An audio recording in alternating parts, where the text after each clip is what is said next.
اس آخری 10 دن میں لیلۃ القدر آتی ہے، اور وہ 21، 23، 25، 27، 29 ان میں گھومتی ہے۔ کبھی 21 کو ہوتی ہے، کبھی 23 کو، کبھی 25، کبھی 27، کبھی 29۔ جب میں 3 چلے لگا رہا تھا تو اس میں رمضان شریف بھی آیا۔ ادھر بارڈر کے قریب ہم چل رہے تھے، بریلوی لوگ تھے، میں 1971 گالیاں نکالتے، مسجدوں سے نکال دیتے، اور ہم دکان پہ سودا لینے جاتے تو کہتے تسی وابی ہو، جدن کوئی شے نہیں دینی۔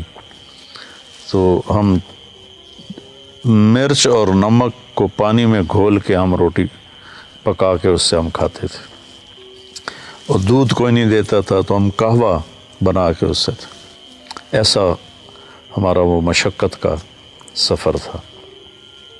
تو میں نے اللہ سے مانگنا شروع کیا، یا اللہ پیدل سفر ہے، مشقت ہے، 5 راتیں جاگا نہیں جائے گا، شب قدر آئے تو مجھے اٹھا دینا۔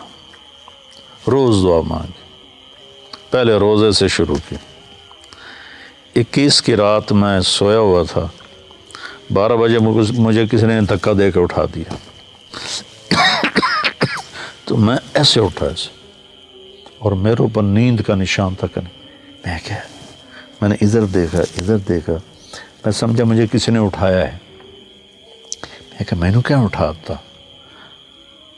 سحری دا وقت دیکھنے کے لیے میں نے گھڑی دیکھی، 12 بج رہے تھے، تو میں پھر سو گیا۔ ایک دم مجھے کرنٹ لگا، آج تو 21 کی رات، اور میں اللہ سے روز مانگ رہا ہوں کہ مجھے جگا دینا، تو میں بھاگ کے باہر آ گیا۔ تو ایک پٹھان نے مجھ سے کہا ہوا تھا کہ اگر تو جاگے تو مجھے بھی جگانا، تو پھر میں نے اس کو جگا دیا۔ وہ تھوڑی دیر تو جاگا، پھر سو گیا۔ میں نے فجر سحری تک میں نفل اور دعا کہ اللہ مجھے قبول فرما لے۔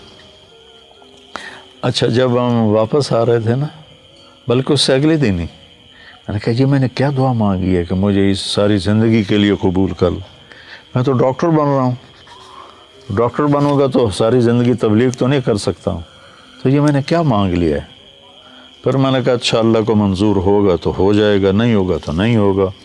لیکن میرے اندر میں ایک خلجان شروع ہو گیا کہ میری لائن میڈیکل کی ہے، میں نے اس کو پورا کرنا ہے، اور ادھر میں نے مانگا ہے مجھے ساری زندگی ادھر لگا دے۔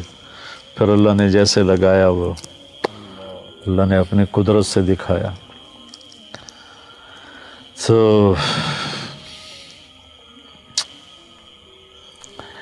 اس میں لیلۃ القدر آتی ہے، انا انزلناہ فی لیلۃ القدر۔ قدر کے جتنے معنی ہیں نا سارے اللہ نے بیان کیے ہیں سورت۔ قدر کہتے ہیں قیمت کو، تو اللہ نے کہا لیلۃ القدر خیر من الف شہر۔ اس کی جو قیمت ہے نا وہ یہ ہے کہ یہ 1000 مہینوں سے بھی بہتر ہے۔ پھر قدر کہتے ہیں عظمت کو، اور عظیم القدر، قدر و قیمت، تو اس لحاظ سے کہا تنزل الملائکۃ والروح فیہا بإذن ربہم من کل امر،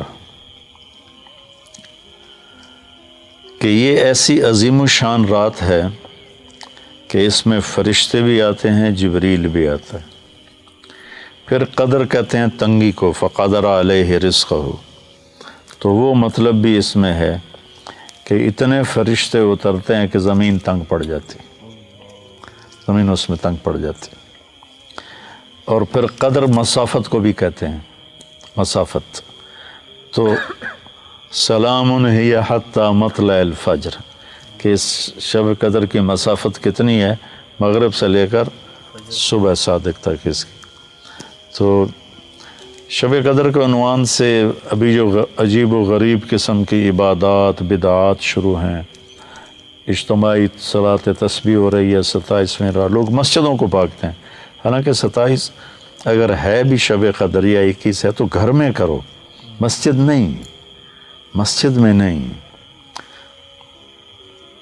کوئی اجتماعی عمل سنت سے ثابت نہیں، کوئی خاص عمل سنت سے ثابت نہیں۔ حضرت عائشہ نے پوچھا یا رسول اللہ مجھے لیلۃ القدر مل جائے تو کیا کروں؟ تو کہا یہ دعا پڑھ اللہم انک عفو تحب العفو فاعف عنی، یا اللہ تو معاف کرنے والا ہے، معافی کو پسند کرتا ہے، مجھے معاف فرما۔ بھائی یہ ایک چھوٹی سی دعا کہی، تو اب یہاں اتنی عجیب و غریب تسبیحاں، اتنی تسبیح پڑھو، اتنے نفل پڑھو، یہ سب خرافات ہیں، ان کا ہمارے دین سے کوئی تعلق نہیں۔ ویسے نفلی طور پر کوئی جو پڑھ رہا ہے تو ایسی نفی بھی نہیں، اس کو اس کا اجر تو مل جائے گا، لیکن یہ کہنا کہ یہ سنت سے ثابت ہے ایسی کوئی بات نہیں۔ تو شب قدر میں یہ نہیں کہ کوئی خاص تجلی ظاہر ہوتی ہے، وہ ایسا کچھ نہیں ہے، لیکن